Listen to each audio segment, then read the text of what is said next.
Assalamualaikum warahmatullahi wabarakatuh.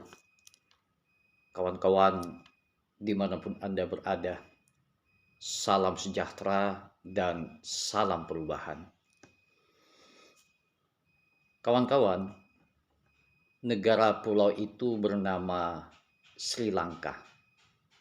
Ibu kotanya Kolombo, berada di kawasan Asia Selatan dan di Samudra India. Negara yang berpenduduk kurang lebih 22 juta, memiliki potensi sumber daya alam, antara lain industri pariwisata dan industri pertanian. Salah satu keistimewaan dari negara Sri Lanka ini adalah menjadi negara pengekspor teh terbesar kedua di dunia. Selain ekonomi dari sumber daya teh itu, juga Sri Lanka menjadi pengekspor kelapa terbesar di dunia. Bahkan lebih 30% kebutuhan kelapa di dunia berasal dari negara Sri Lanka. Belum lagi kita bicara soal batu, safir, dan macam-macam yang memiliki nilai tinggi yang ada di kota Kolombo itu. Salah satu majalah yang cukup terkenal pernah memberitakan bahwa Sri Lanka menjadi salah satu kota destinasi pariwisata terbaik di dunia sebelum COVID. Negara yang memiliki potensi sumber daya alam, pertanian, dan industri ikan lautan yang menjanjikan, kemudian berada dalam sebuah geografis yang sangat strategis di tengah Samudra India. Kebetulan pada tahun 2015 lalu saya menghadiri atau berkunjung ke kota Kolombo, Sri Lanka. Kebetulan saya dapat undangan menjadi salah satu pembicara pada International Conference mengenai Natural Resource Management and Poverty of Local Community. Saya menjadi salah satu pembicara pada acara International Conference itu yang mendiskusikan, memperbincangkan mengenai pengelolaan sumber daya alam dan marginalisasi masyarakat lokal dan pemiskinan masyarakat lokal. Itu tahun 2015 lalu. Ketika saya berada di kota Sri Lanka, yang tergambar di dalam bayangan saya betapa indah dan luar biasanya pembangunan infrastruktur negara ini. Infrastruktur yang sangat meyakinkan, mulai dari bandara, kemudian jalan, kemudian tol, kemudian hiruk pikuk warga sepertinya hidup dalam sebuah kebahagiaan dan kedamaian.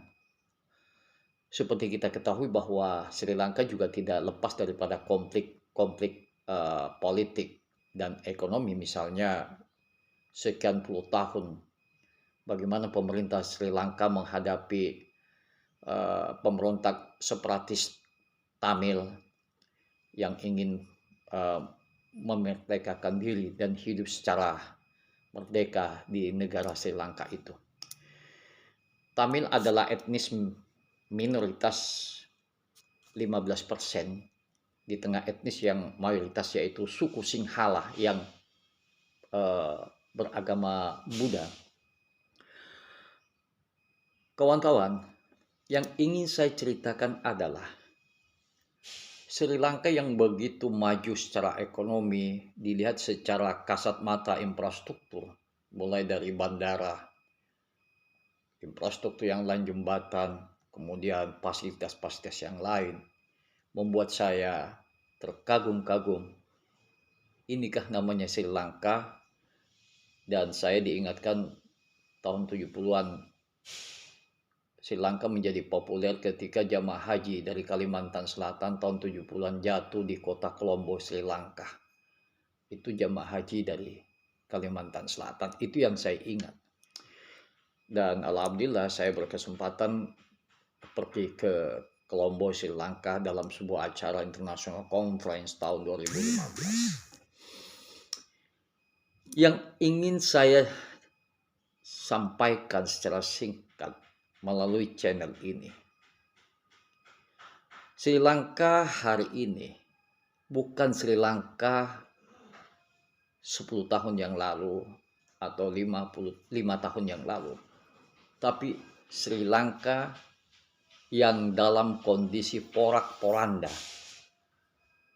Sri Lanka yang sudah mengalami crackdown baik secara pemerintahan, infrastruktur, kemudian mengalami konflik sosial, kemarahan warga akibat pengelolaan sistem negara yang sudah tidak kredibel dan negara sudah terperangkap kepada praktek nepotisme dan korupsi yang luar biasa. Presiden Sri Lanka itu bernama Gotabaya Rajapaksa, menjadi Perdana Menteri, dan dalam perjalanan kekuasaan pemerintahan Rajapaksa ini, Gotabaya mengangkat kakak kandungnya menjadi presiden yang bernama Mahinda Rajapaksa. Dan begitulah seterusnya. Lingkaran politik dinasti semakin menggurita. Ya, antara lain Menteri Keuangannya itu bernama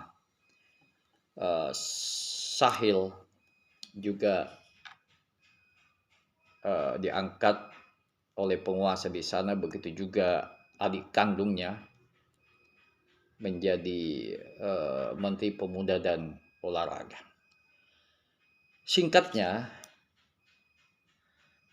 selain karena faktor kekuatan politik ekonomi yang dikendalikan oleh investor, khususnya investor dari Cina dan India, yang jor-joran memberikan hutang untuk membangun kota Colombo, negara Sri Lanka, sehingga negara ini menjadi terperangkap dalam monster ekonomi, bisnis, politik negara Tiongkok itu.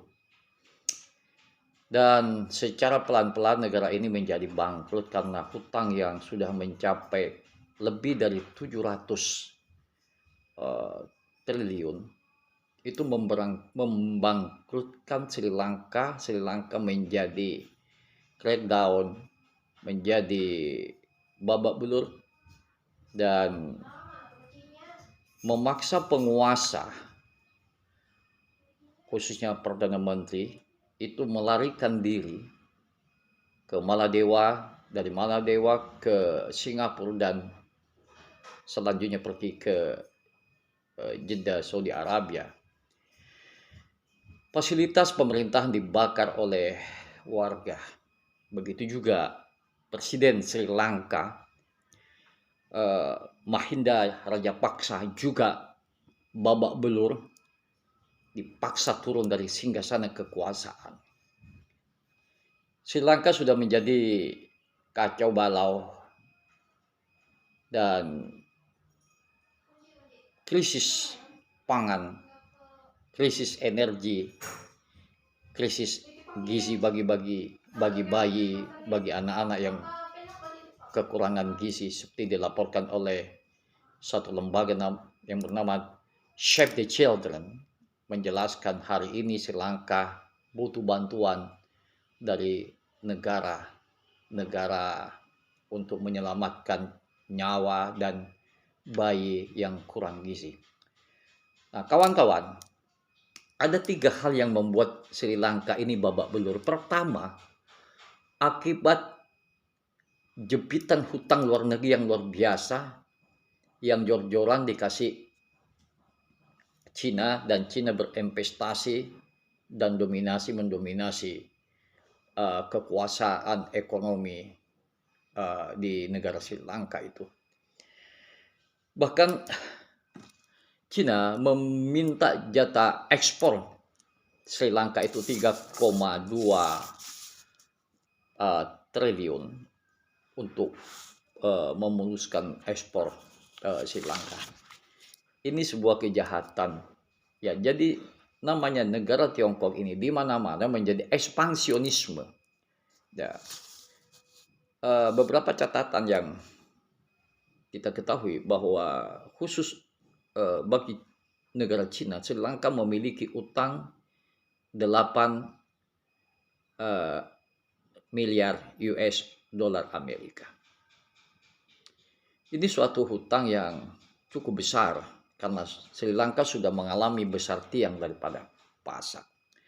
Selain karena himpitan utang maksud saya hutang yang diberikan oleh Cina, hutang luar negeri yang sebesar itu, dan Cina mengendalikan sumber daya ekonomi Sri Lanka, juga yang faktor yang paling membuat Sri Lanka ini hancur sehancur-hancurnya, mengalami crackdown, rakyat marah, the flaring up of social anger, adalah maksudnya perilaku koruptif para penguasa yang ada di sana. Korupsi merajalela pada semua departemen, pada semua level. Ya, negara sudah terperangkap pada state corruption, elite capture corruption, abuse of power, penyalahgunaan kekuasaan yang sudah tidak bisa terkendali. Kemudian politik family, politik dinasti, dan terstruktur pada sebuah level. Saya kebetulan ketemu dan banyak diskusi dengan salah seorang menteri pembangunan sosial Sri Lanka. Ya, saya banyak diskusi dengan beliau, menjelaskan bagaimana dinamika perekonomian dan politik di Sri Lanka. Juga beberapa akademisi dari Universitas Colombo saya diskusi, dan beberapa mahasiswa. Intinya mereka mengatakan sekarang Sri Lanka berada pada lingkaran setan oligarki, famili, dan korupsi. Itulah yang membuat Sri Lanka bangkrut sebangkrut-bangkrutnya hari ini. Pelajaran apa yang kita bisa catat dari pengalaman Sri Lanka yang menjadi negara bangkrut hari ini? Bagi negara Indonesia tentu saja suatu pelajaran berharga. Nah, fenomena perilaku seperti Sri Lanka juga sudah terjadi juga di Indonesia. Bagaimana state capture corruption, elite capture corruption, pejabat publik, kepala daerah yang memiliki kendali kuasa, para menteri, para elit-elit partai politik memanfaatkan posisi jabatan kekuasaan melakukan praktek-praktek korupsi, praktek politik famili di dalam struktur politik di negeri ini. Dan ini sebuah fenomena yang terstruktur di era rejim sekarang ini.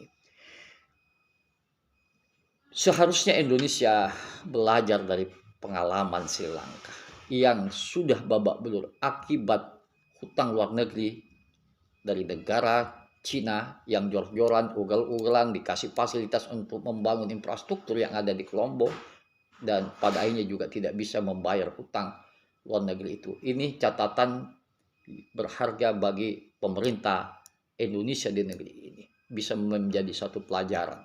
Yang kedua, para pejabat publik, penguasa sudah berlomba-lomba melakukan praktik korupsi, penyalahgunaan kekuasaan, memperdagangkan posisi jabatan, trading influence, menjual pengaruh, menjual kekuasaan dan posisi jabatan, saling melakukan kolaborasi dengan pemilik modal dan kelompok bisnis. Ini yang terjadi di negara Sri Lanka dan ini juga terjadi di negeri ini. Kemudian politik famili, politik dinasti yang terstruktur di dalam jaringan bisnis dan politik, termasuk di dalam jaringan partai politik, ini juga terjadi di Sri Lanka dan ini juga fakta yang terjadi di Indonesia. Nah, kawan-kawan, deskripsi singkat ini tentang kebangkrutan Sri Lanka, Indonesia harus berhati-hati jangan sampai menjadi negara gagal, menjadi negara besar tiang dari pasar. Dan apa yang terjadi perpolitikan negeri hari ini, bagaimana munculnya resistensi dari publik, kasus-kasus kekerasan, kasus-kasus perampasan sumber daya alam, korupsi yang merajalela di mana-mana. Ini pelajaran berharga bagi kita, bagi bangsa ini untuk belajar dari negara di Sri Lanka. Bukan hanya Sri Lanka, sudah banyak negara dimiskinkan oleh Cina komunis itu, misalnya di Angola, kemudian di Albania, kemudian di beberapa negara di Asia Tengah, itu juga berkat dari politik ekonomi yang ekspansionisme dan bisa menjadi sandra dari kepentingan kekuatan politik Cina yang memiliki satu kekuatan yang cukup membuat negara-negara lain seperti Amerika menjadi kejang-kejang akibat kekuatan ekonomi, politik juga militer. Dan bangsa ini, Indonesia, pemerintah Indonesia harus mewaspadai supaya negeri kita ini tidak terjadi apa yang melanda di Sri Lanka hari ini. Terima kasih kawan-kawan semua dan salam hormat, salam akal waras. Wassalamualaikum warahmatullahi wabarakatuh.